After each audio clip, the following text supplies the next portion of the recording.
الحمدللہ رب العالمین والصلاة والسلام علی رسولہ الکریم وعلی آلہ واصحابہ اجمعین۔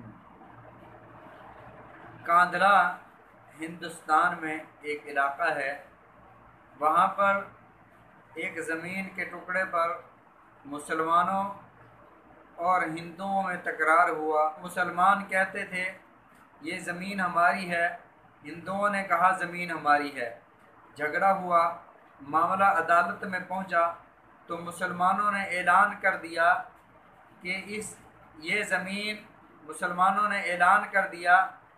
زمین اگر ہمیں مل گئی تو ہم اس پر مسجد تعمیر کریں گے۔ ہندوؤں نے جب سنا تو ہندوؤں نے بھی اعلان کر دیا کہ یہ زمین اگر ہمیں ملی تو ہم اس پر مندر تعمیر کریں گے۔ بات تو انفرادی تھی، جھگڑا تو دو شخصوں کا تھا، لیکن نوعیت اب اجتماعیت کی بن گئی۔ ادھر سے بھی ہندو اکٹھے ہو گئے، ادھر سے مسلمان اکٹھے ہو گئے۔ ہر ایک مسلمان کے دل میں جذبہ یہ تھا کہ اس زمین پر مسجد بننی چاہیے، اور ہندوؤں کا جذبہ یہ تھا کہ یہاں پر مندر بننا چاہیے۔ جب جج نے دیکھا کہ اگر کسی ایک کے خلاف فیصلہ ہوا تو خون خرابہ ہوگا، آگ لگے گی، مسائل بڑھیں گے، تو انگریز جج نے ہندوؤں سے پوچھا کہ کوئی ایسی صورت ہے کہ آپ دونوں فریق مل بیٹھ کر بات چیت سے مسئلہ حل کریں؟ تو ہندوؤں نے یہ تجویز دی کہ اگر مسلمانوں کے فلاں مفتی صاحب اگر یہ فرما دیں کہ یہ زمین مسلمانوں کی ہے تو آپ یہ زمین مسلمانوں کو دے دیں، تو اگر وہ یہ کہہ دیں کہ یہ زمین ہندوؤں کی ہے تو آپ ہندوؤں کے حق میں فیصلہ دے دیں۔ چنانچہ جب پتہ چلا کہ ہندوؤں نے جو مسلمان کا نام پیش کیا وہ مفتی الہی بخش کاندھلوی رحمۃ اللہ علیہ تھے، وہ سچ کی علامت تھے، وہ سچ کا نشان تھے، سچائی ان کا شیوا تھا، سچائی ان کی جان تھی۔ چنانچہ مسلمان خوش ہونے لگے کہ ہر مسلمان یہ چاہتا ہے کہ مسجد بنے، مسجد بنے گی اللہ کو سجدے ہوں گے، مسجد بنے گی اللہ کی تسبیحات ہوں گی، مسجد بنے گی اللہ رب العزت کی عبادات ہوں گی، اللہ کا ذکر ہوگا۔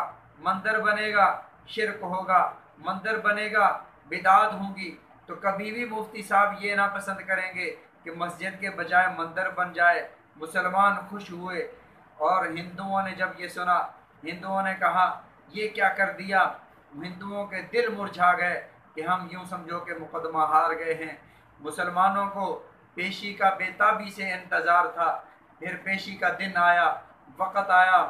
مفتی الہی بخش کاندھلوی رحمۃ اللہ علیہ تشریف لائے۔ جج نے جب پوچھا کہ حضرت آپ یہ فرمائیں کہ یہ زمین، انگریز جج نے یہ پوچھا کہ حضرت یہ فرمائیں کہ یہ زمین ہندوؤں کی ہے یا مسلمانوں کی ہے؟ تو حضرت نے ارشاد فرمایا یہ زمین ہندوؤں کی ملکیت ہے، مسلمانوں کی نہیں ہے۔ انگریز جج نے پوچھا اگر ہندو اس پر مندر بنا دیں تو آپ کیا کہیں گے؟ آپ نے فرمایا یہ ان کی ملکیت ہے، وہ چاہیں تو گھر بنائیں، وہ چاہے تو مسجد بنائیں۔ تو جج نے ہندوؤں کے حق میں فیصلہ لکھا، اور اس انگریز جج نے ساتھ ایک اور جملہ بھی لکھا کہ آج مسلمان ہار گئے لیکن اسلام جیت گیا۔ جب اس نے یہ جملہ کہا تو ان ہندوؤں نے جنہوں نے مقدمہ جیتا تھا انہوں نے وہیں پر کھڑے ہو کر کہا کہ جج صاحب آپ نے اپنا فیصلہ سنا دیا، ہمارا فیصلہ بھی سنیں۔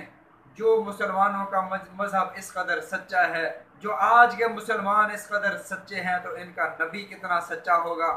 آج ہم اعلان کرتے ہیں کہ ہم خود بھی مسلمان ہوتے ہیں، ہمارا خاندان بھی مسلمان ہوتا ہے، اور یہ زمین ہم اللہ کی راہ میں وقف کرتے ہیں، اور اس جگہ پر مندر نہیں بلکہ مسجد تعمیر ہوگی۔